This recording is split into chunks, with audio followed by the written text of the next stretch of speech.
Okay, so today we're going to talk about two different things. We're going to talk about parallelism and the unit vector, and I'll try to keep this as brief as possible. So if we know that if two vectors are equal, then they both have the same length and the same direction.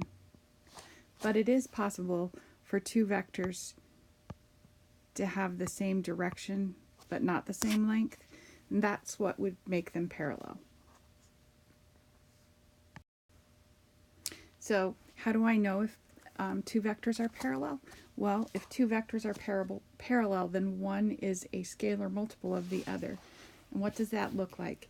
Well, let's say we have vector A, and if I put it in column form, it's 12, 6. And then I'll have vector B, and I'm going to put that in column form as well, and its column form is 4, 2. Well, are these two vectors parallel? Well, let's see. If you look at the x component, 4 is a multiple of, or 12 is a multiple of 4. It's actually 3 times 4. And if you look at the y component, 6 is 3 times 2. So we could say that A equals 3B, and so those would be parallel. What would that look like on a graph? Well, if I had a graph, I'm going to have to make this really small so I don't run out of room.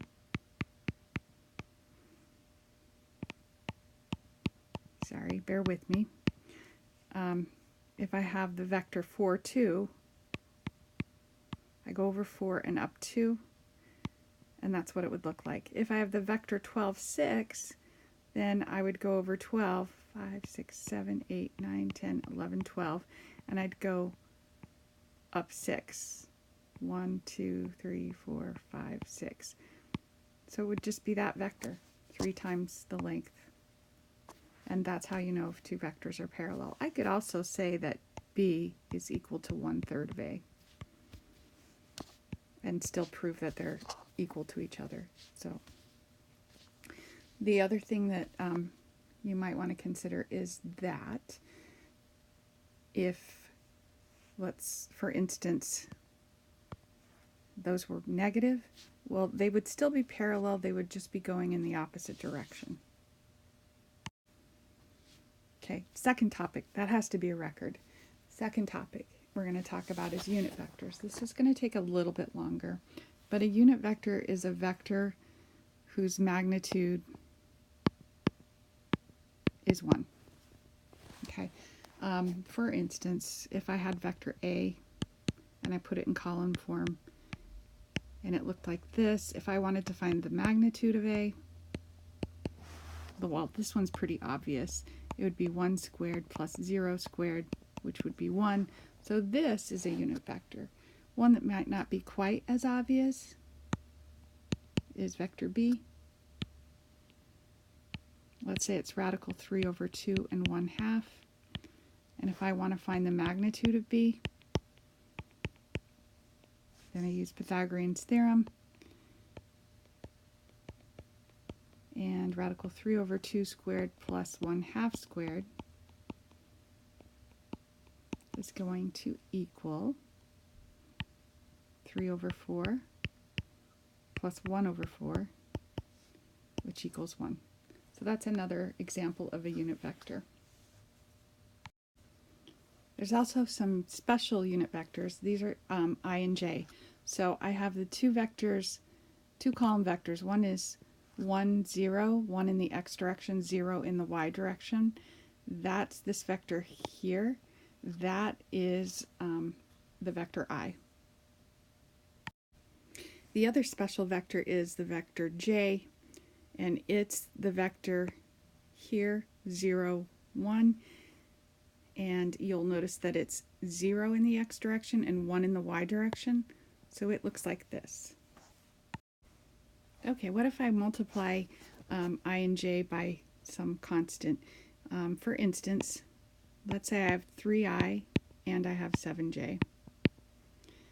Well, let's do the math out. That would be 3 times vector 1, 0, plus 7 times vector 0, 1, which gives me the vector 3, 0, and 0, 7. And when I add those together, I get the column vector 3, 7. So I call this unit vector form here, 3i plus 7j. It represents the column vector 3, 7.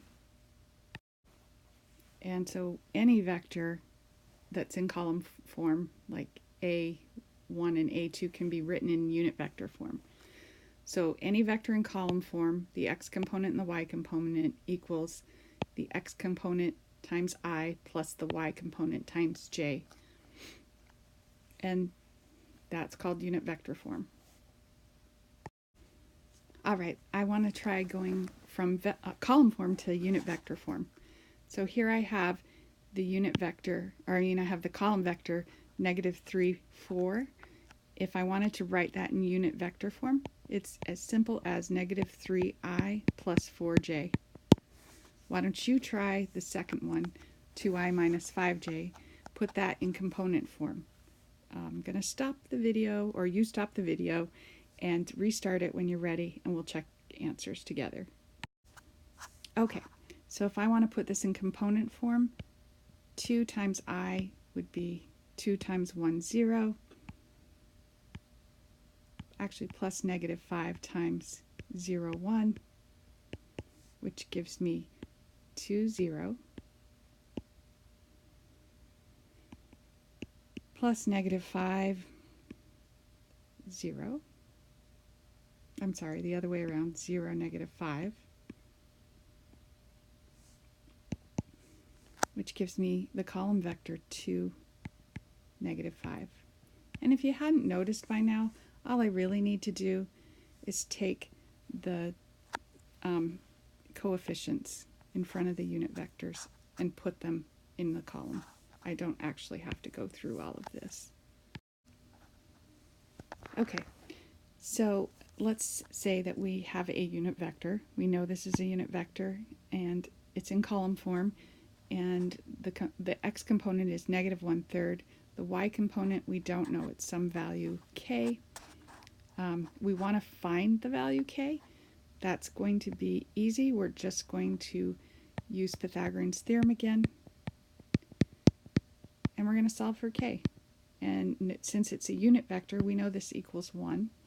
So if I square both sides, I get 1/3 squared plus k squared equals 1.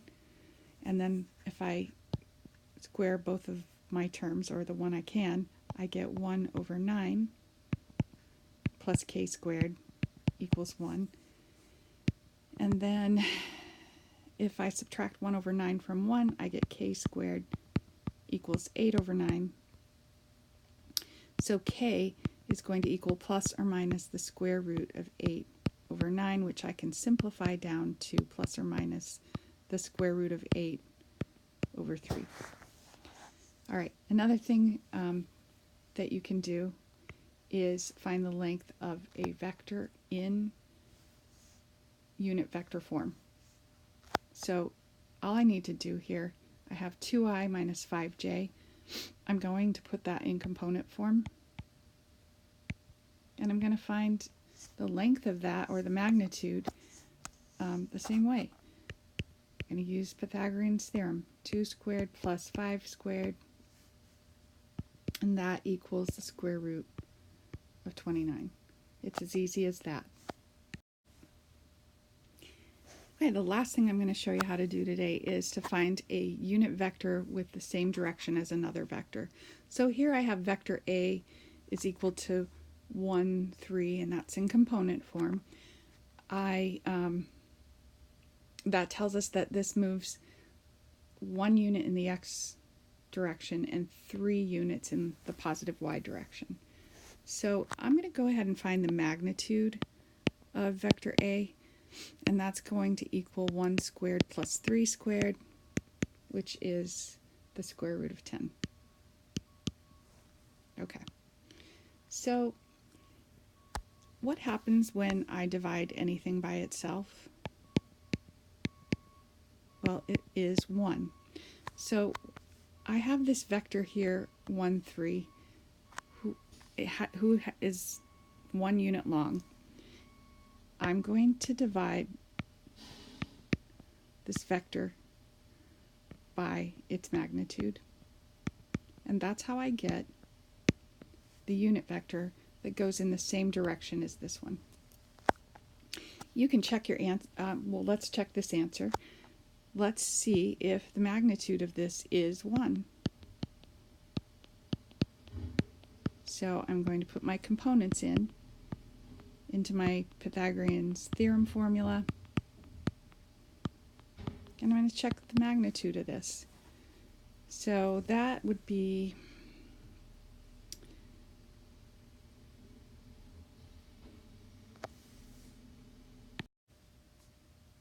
sorry, there was a garbage truck outside. That was a little distracting. Okay, so that would be the square root of, if I square 1 over radical 10, I get 1 over 10, plus if I square 3 over radical 10, I get 3 squared is 9, radical 10 squared is just 10, which gives me 1 plus 9 is 10 over 10, so that's the square root of 1, which is just 1. So that's the unit vector that moves in the same direction as this. This is my unit vector.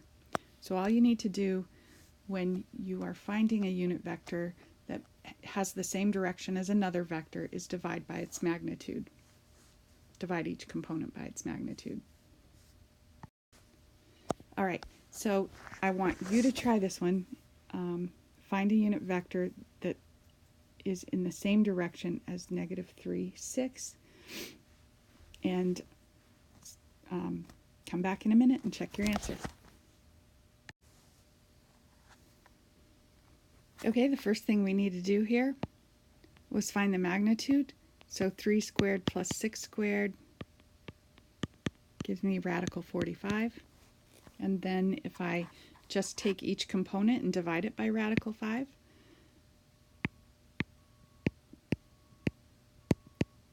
there's my unit vector. And just to prove to you that that is the unit vector, let's give it a check. So plugging it into my distance formula, or my magnitude formula, or my Pythagorean's theorem formula, whatever you want to call it,